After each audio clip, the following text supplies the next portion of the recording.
All right, back here with the 701 guys, and today I just wanted to show you a quick, nice little tip or trick that I learned. So if you're ever replacing or changing your foot pegs, I bought these ones from Nice CNC for the 701.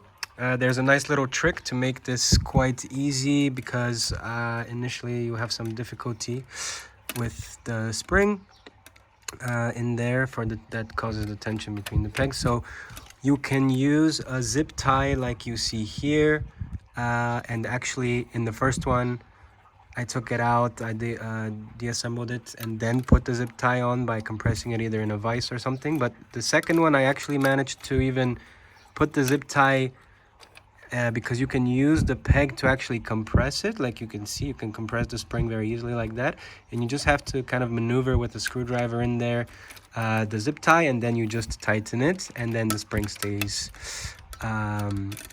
compressed, and then it's very easy to literally just take off the old peg and just replace it with the new one.